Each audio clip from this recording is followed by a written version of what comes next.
Welcome back to more Super Mario Galaxy. Last time, we restored power to the fountain and encountered our first Prankster Comet. This time, we're starting up with a speedy comet at the Space Junk Galaxy.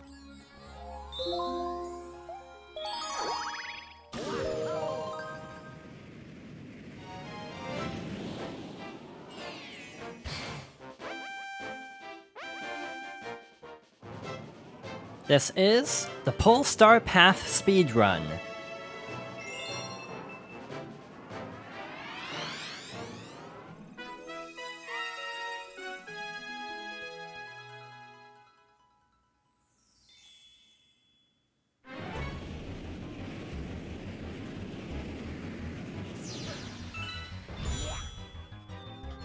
We have 4 minutes to get through the entirety of the first star of this galaxy. That might sound kind of intimidating, and to be honest, it kind of is. But I actually don't remember having too much trouble with the star before. I feel like the time limits in general are actually pretty generous overall. At least for these early speedy comets. I don't remember if the later ones are a little bit more strict, but yeah, I don't think this will be too much of a problem.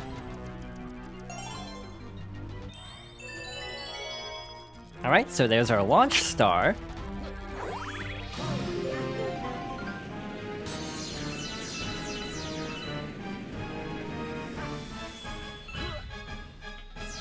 I do like how the Speedy Comet missions have sort of a red aura around the screen because of the comet's proximity to this galaxy, but it also adds a sense of intensity to this. Also, the music is way more intense than it was before, and I do like that. But again, I don't remember this one being particularly strict, even though the atmosphere of the stage definitely makes this feel a lot more tense than the original run of this particular level. So like before, we have to go up this little tower and then rescue the Toad Brigade, who are all stuck in these crystals like before.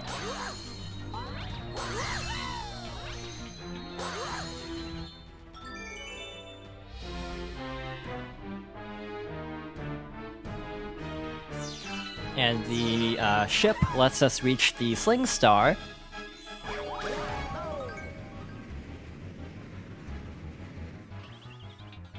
And this is where the fun begins. We have to get the Silver Stars again.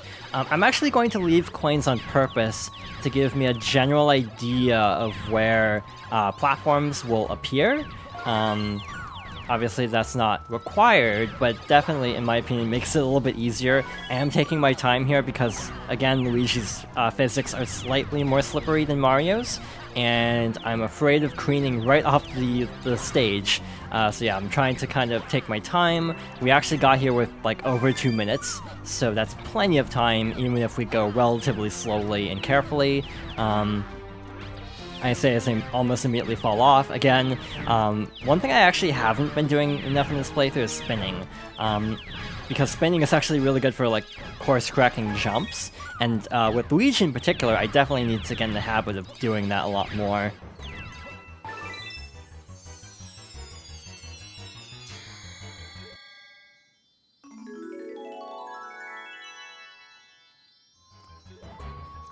Like before, the time limit includes actually getting to the star, so let's hurry over.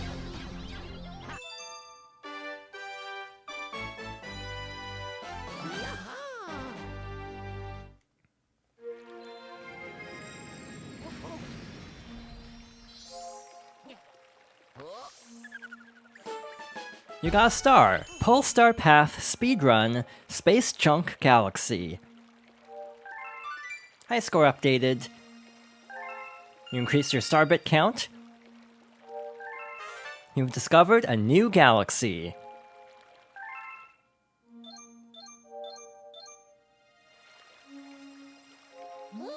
Enemy base spotted. We're detecting massive energy spikes. What are they doing there?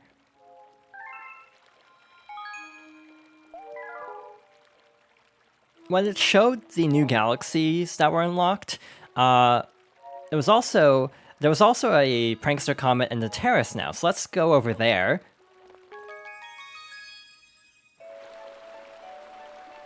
It was actually a blue Prankster Comet icon instead of a red icon, meaning this is actually a different type of Prankster Comet than we've seen so far.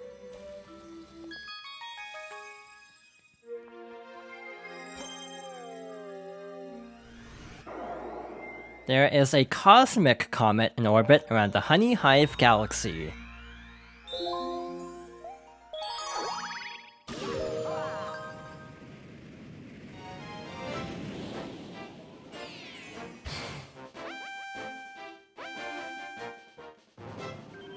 This is the Hive Cosmic Luigi race.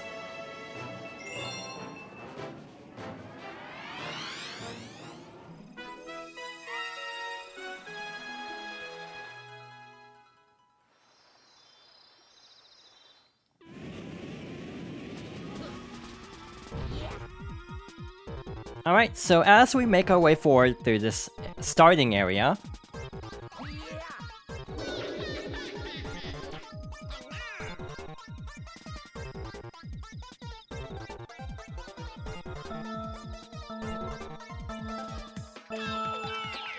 a Cosmic Luigi appears, and we have to race them to the star. The Cosmic Luigi is actually a major difference between playing the game as Luigi versus Mario. The Cosmic Luigi is way faster than Mario, which makes sense because they expect you to have already played the game once. So this challenge can be a little bit tougher. It's not difficult necessarily, but you definitely need to be a little bit faster than with Mario, where you can kind of like take your time a little bit more, but it's not overly difficult.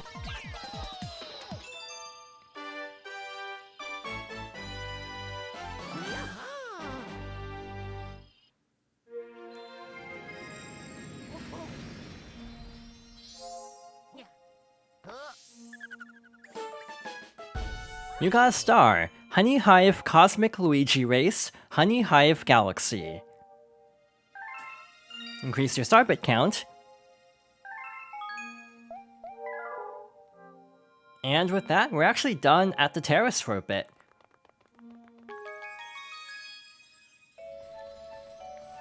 It didn't say Galaxy Complete, so there are actually a couple more stars there, but we can't access them until a little bit later.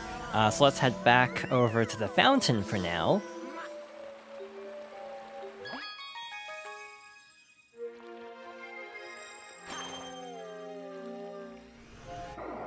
And let's return to the Space Chunk Galaxy.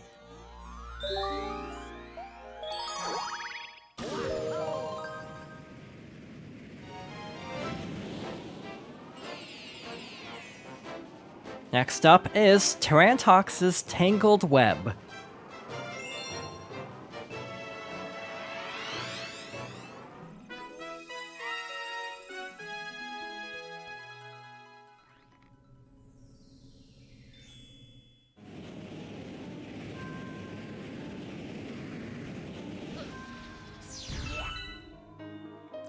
So we're starting out on the Toad Brigade's ship.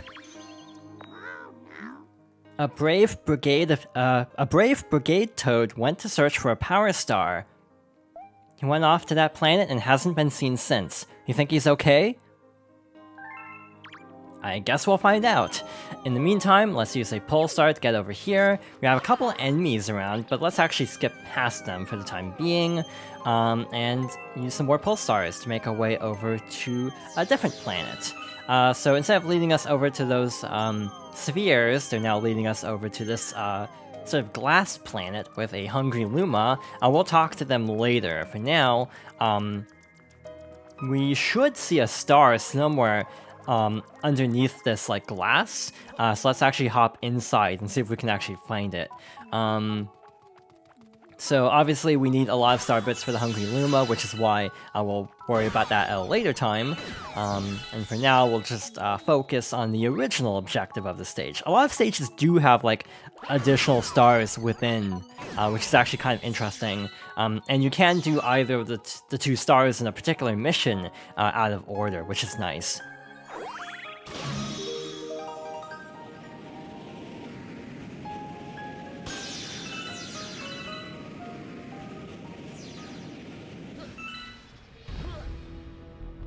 We have a very ominous looking entryway and a new gameplay mechanic. So Toad is stuck in this, help, I'm stuck. Aim your cursor at me and press A or tap on the screen directly to pull me out. So yeah, basically use the cursor to grab the sling pod and then release to launch. And now that the Toad's safe, we can use the sling pod ourselves to launch over. Phew, thanks! And we can keep using the sling pods to make our way over to this planet in the distance. Luckily the gravity will make it so we don't have to be overly precise with our launches so far, but eventually we will have to be a little bit more careful when launching using these sling pods. Alright, let's make our way over here. There are a lot of these little spider enemies around. And finally, let's use this one to launch over to this planet.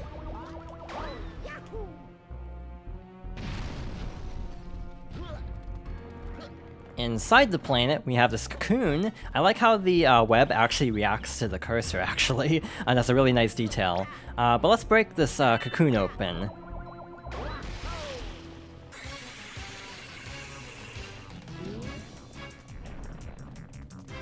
This is Tarantox. It attacks by spewing poison at us, so let's carefully dodge that and make our way over to its back where we can launch into it.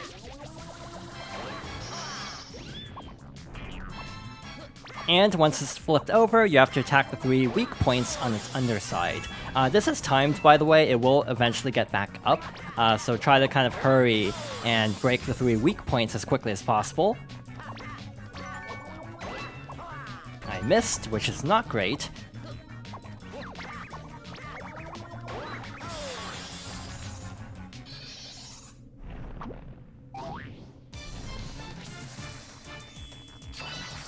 And of course, it's not that easy. There's another phase where now these spots on its side will start launching poison. By the way, you can actually use this Toad as a projectile.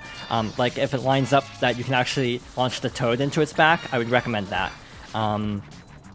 This is actually a little bit difficult. We can break the spots on its side, and that does prevent it from launching poison. It also stuns it temporarily. Actually, I don't know if it keeps it from launching poison. I just kind of assumed, but I actually don't know that for sure. But in the meantime, let's break the 3 spots on its underside and finish the fight.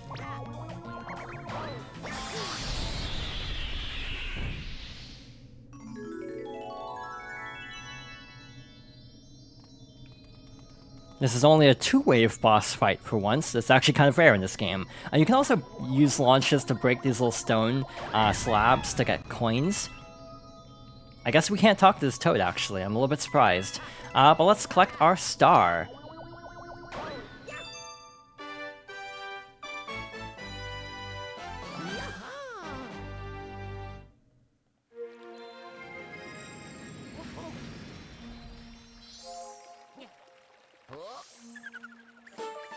You got a star! Tarantox's Tangled Web, Space Junk Galaxy.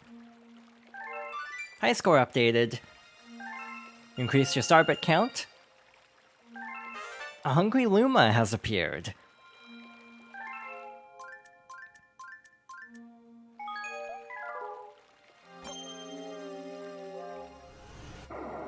We'll worry about the hungry Luma in a bit. For now, let's go back for the hungry Luma in the Space Junk Galaxy.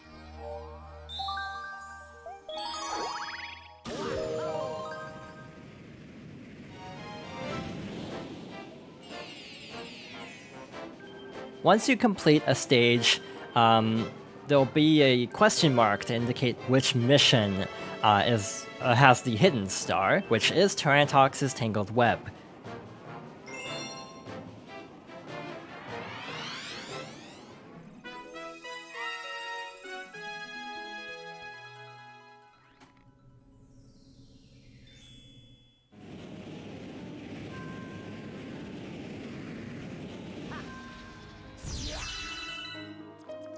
So the start of this particular mission is going to be basically the same until we get to the glass planet. Unlike last time, I am actually going to stop and defeat enemies and break all these crystals to get as many star bits as we can, because we do have a Hungry Luma to feed.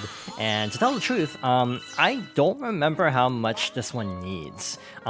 Each Hungry Luma basically requires different amounts of star bits. Some are very strict, others are a little bit more lenient. Like, there are a couple where you basically have to comb the area to get star bits to have enough to actually feed the Hungry Luma. Others, you will end up with like 50 plus extra star bits from what you actually need. Interestingly, used launch stars will actually have a little trail of light going towards the planet that it connects to, which is actually a really nice way to tell if you've already used a particular launch star or not, because for levels like this where you have multiple routes to go through, it is actually kind of nice to know where you've already been. Like, if you find a different launch star that you haven't used, that's kind of a clue that maybe this is, like, the key to the secret area. Things like that. Are kind of neat, actually. So obviously, we don't want to take that launch star. We want to keep searching around for all the star bits we can find. Again, we might actually have enough. If I had to guess, I would say probably about 50. But I actually don't remember. It could be closer to like 60 or 70 based on the amount of star bits on this planet, but again, I genuinely don't remember. And in all honesty, I probably should have talked to the Luma first to find out instead of searching first. But again, we also need to collect star bits for the Hungry Lumas in the observatory, so ending a stage with extra is not the worst thing ever. Alright, so we have plenty. I hope this is enough. So let's head back up using the Pole Star and make our way over to the Hungry Luma, which should be right over here. Hey you! Yeah, you! Got any tasty star bits? If you feed me a bunch of star bits, I'll burst with snacky happiness and then transform. I'm famished. I need 50 star bits to curb the hunger pangs.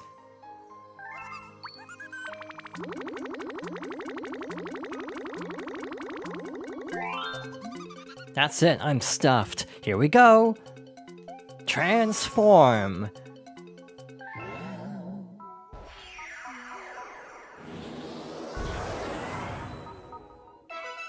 A new planet was born.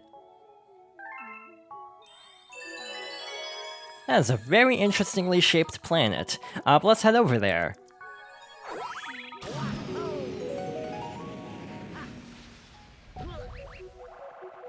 So we have this little Yoshi-shaped planet. Sadly, Yoshi himself does not appear in this game.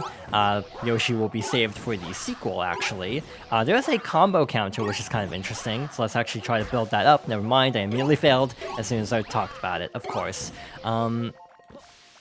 We also don't have anything like a rainbow star to give us an easier edge over these Goombas, so we have to actually just carefully defeat them all individually. Luckily it's not too bad, but I am trying to be a little bit careful because I only have 2 more hit points. I think this is the last one. Okay, there's actually another one over here. There's also another trick. If you spin and ground pound, you actually do like a homing attack like this, which is actually really good for places like this with like weird gravity.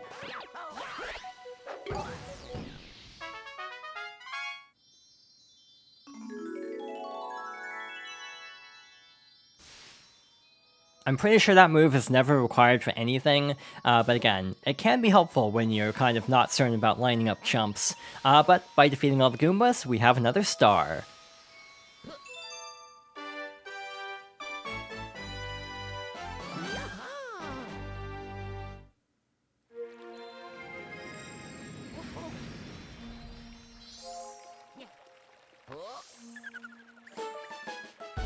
You got a hidden star, Yoshi's unexpected appearance, Space Junk Galaxy. High score updated. Increased your starbit count. You've discovered a new galaxy.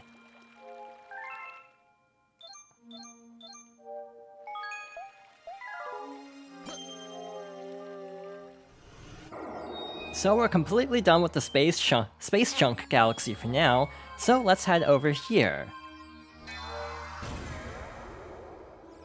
This is the Battle Rock Galaxy.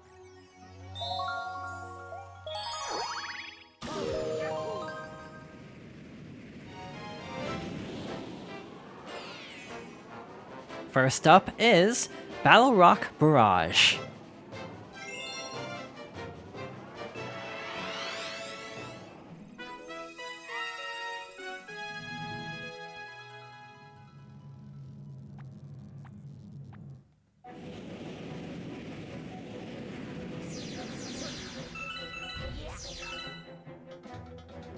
This is another one of my favorite songs in the game.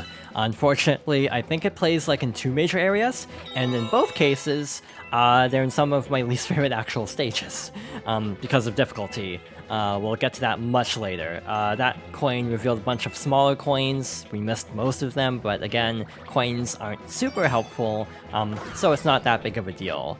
In general, Mario Galaxy's soundtrack is actually really good. I think I like this game's soundtrack more than Galaxy 2 or even most 3D Marios, just because it has a nice balance between bringing in different motifs, like recurring motifs, without over-relying on them, which is actually my biggest issue with Galaxy 2's soundtrack, even though I think that is also a very good soundtrack. But there's a lot of variety to this game's soundtrack, which I actually appreciate a lot. Alright, so we have another Pole Star star chip.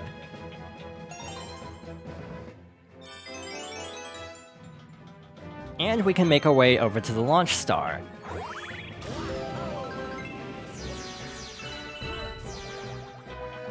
I like how this song starts kind of slow. It kind of sounds sort of atmospheric at first, and then it just builds. Again, this game is really good at dynamic music.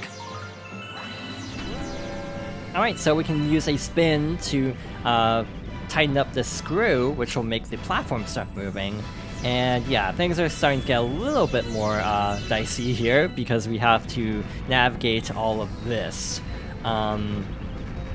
This isn't too bad. There is a different variation of the stage much later on that is probably one of the worst stars in the entire game. And that's why what I mean by like, yeah, this place has great music, but I wish the actual level was more fun.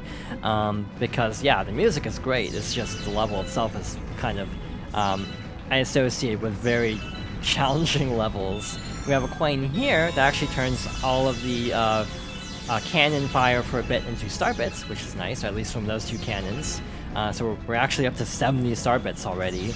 Alright, so we have to carefully make our way through. The toughest part about this platforming section is the gravity, because you're having to kind of go back and forth. In theory, Luigi is Luigi, so we actually can just do this, which might actually be easier than trying to, you know, go around the top side and underside of the platform alternating.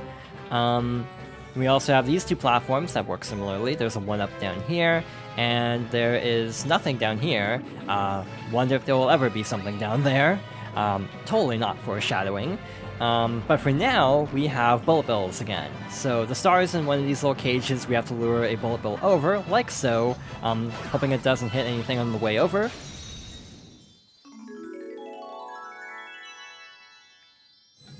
And we have another star.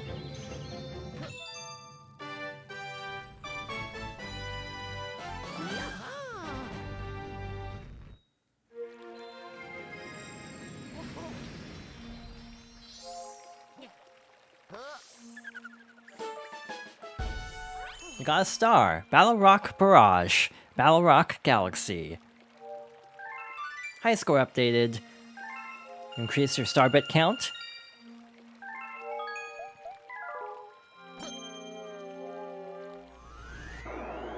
I think we'll take a break from the Battle Rock Galaxy for a bit and check out one of these smaller galaxies.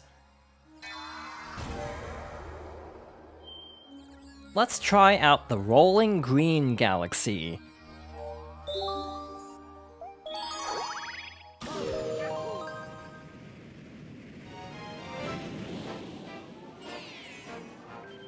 Our only star here is Rolling in the Clouds.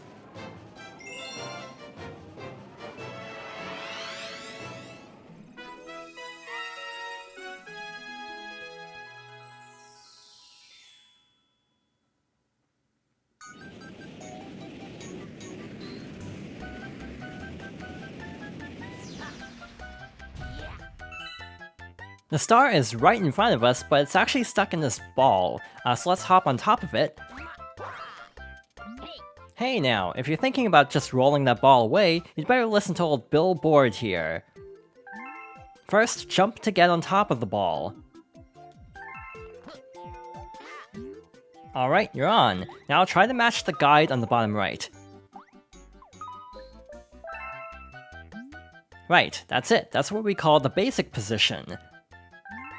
From that basic position, tilt the controller to move the ball in that direction, then just press B to jump.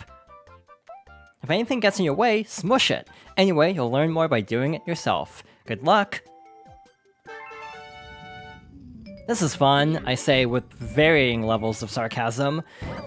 We have to basically use motion controls to maneuver this ball with the star to the goal. My favorite thing about these levels is how the music speeds up and slows down depending on how quickly you're moving through the stage. Again, I really like dynamic music in games, so I actually like this game's use of it. The actual controls are a little bit scary. This isn't my favorite thing in the world, trying to maneuver around an obstacle course using completely motion controls. Trying to avoid falling into any of the gaps in the floor, and when you run into a Goomba, you actually gain a little bit of height like that, and that can really throw you off. There's a coin to the left, but I'm actually not sure if I should go for it, because this is, like, not the easy path. I guess we're committed to this now. I'm trying to be very careful. We made it. And I think this is actually pretty close to the goal.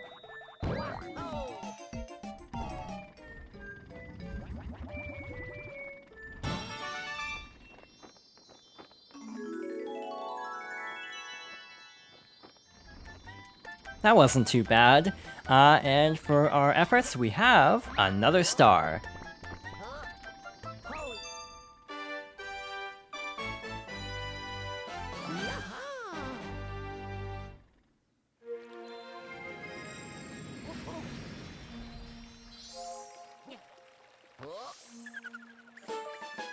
You got a star, rolling in the clouds, rolling green galaxy. Galaxy complete. High score updated. You increased your star bit count.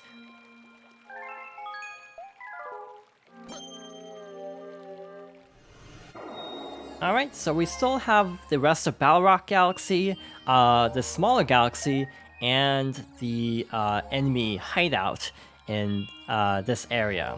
And we'll be tackling, hopefully, most of those next time. So thank you for watching, and I hope you'll join me next time for more Super Mario Galaxy.